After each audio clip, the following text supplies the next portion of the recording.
Hello everyone, I'm Esma, a nurse working at an alcohol addiction hospital. Today I'd like to talk about cognitive behavioral therapy, which is effective in treating continued abstinence from alcoholism. Everyone, what is cognitive behavioral therapy?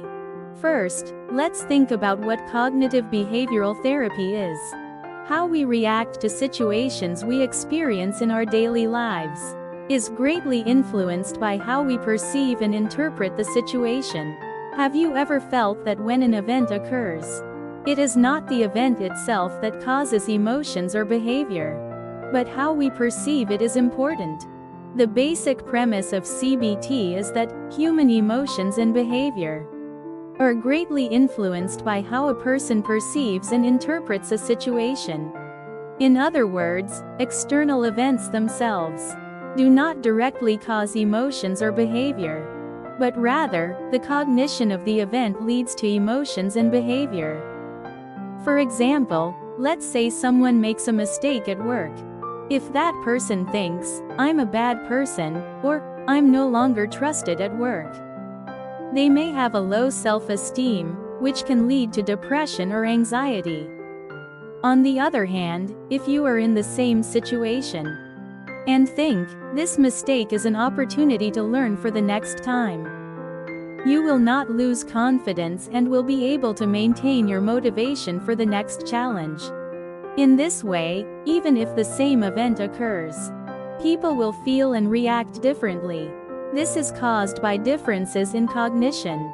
Cognition is how we think about and interpret things. We believe that cognition has a significant impact on our emotions and behavior. It is important to reflect on and understand your own cognitive patterns. So, what is distorted cognition?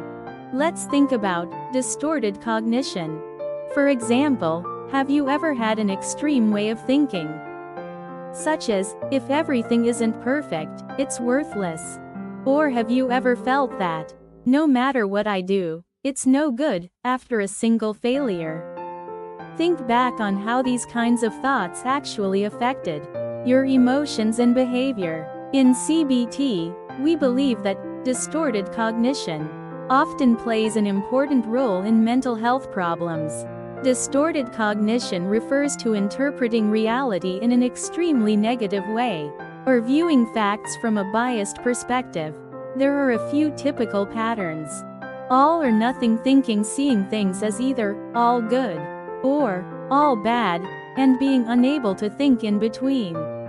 For example, thinking, "I'm completely incompetent," after making one mistake at work, is a typical example. Overgeneralization, applying a single failure or negative experience to all situations.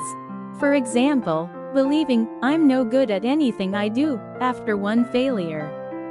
Negativity thinking, downplaying positive events and successes, and exaggerating only the negative aspects.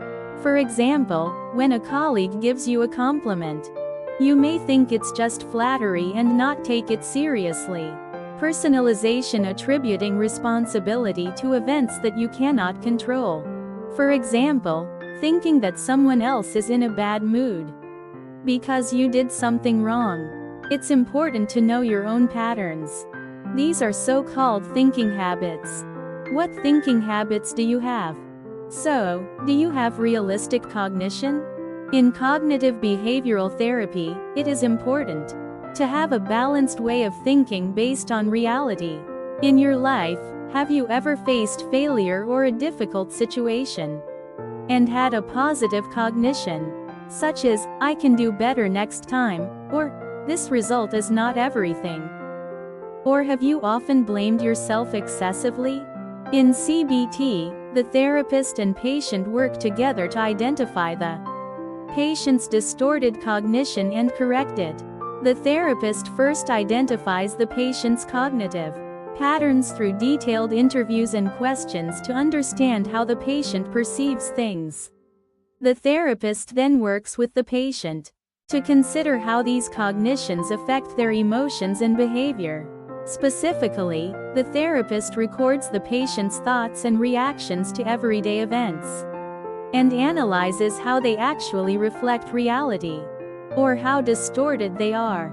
Next, the patient learns ways to have a more realistic and balanced cognition. This includes techniques such as cognitive restructuring, a technique for identifying distorted cognitions and replacing them with more appropriate cognitions based on reality.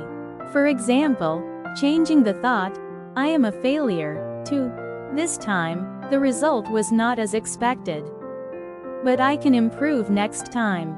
Behavioral experiment, a specific action is taken to verify whether the negative beliefs held by the patient are actually correct. For example, a patient who believes that other people dislike me may confirm that this belief is false by actively interacting with others. Exposure technique, a technique that reduces anxiety and fear by gradually exposing the patient to situations or things that they avoid. For example, a patient with a fear of heights may practice going to higher places little by little. Techniques like this exist in the treatment of alcoholism. The most effective techniques in cognitive behavioral therapy (CBT) are cognitive restructuring and behavioral activation. In addition, trigger management and problem-solving therapy also play an important role in complementing these techniques. 1. Cognitive restructuring. Effectiveness. Alcoholics tend to have negative or unrealistic thoughts, such as, "I can't do it if I don't drink," or "just one drink will be fine." Cognitive restructuring involves identifying these thoughts and examining how realistic they are. Then, the aim is to replace them with more realistic and positive thoughts. Example of practice: identifying automatic thoughts. When a thought such as, "I can't bear this stress, if I don't drink," comes to mind, record the thought. Verification and restructuring using questions such as, "Is there another way to relieve stress?" and "Have you ever overcome it without drinking?" Verify how realistic the thought is and replace it with a new thought, such as, "I can relieve stress through exercise or hobbies." 2.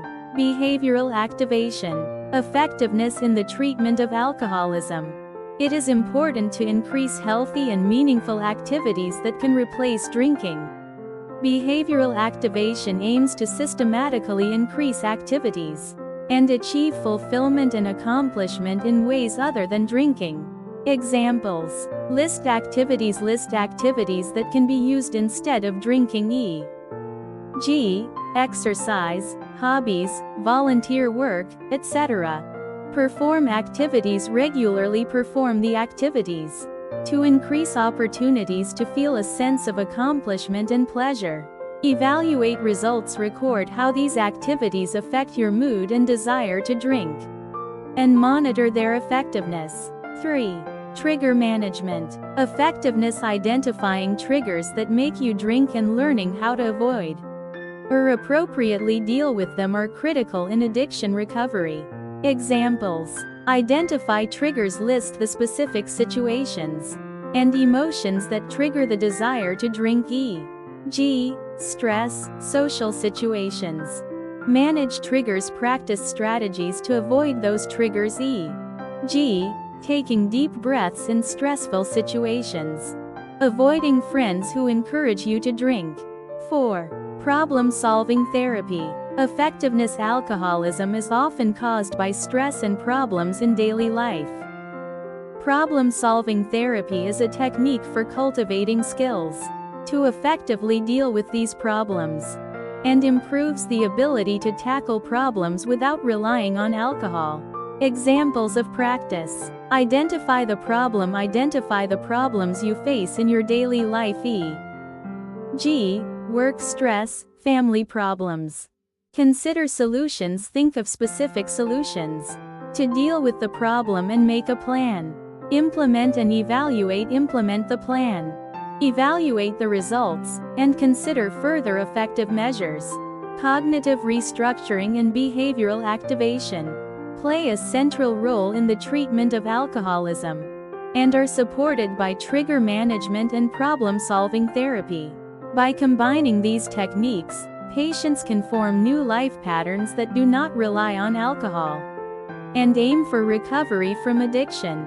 Cognitive behavioral therapy is an effective means of improving mental health by reconsidering the perception of daily events and having a more realistic and flexible way of thinking.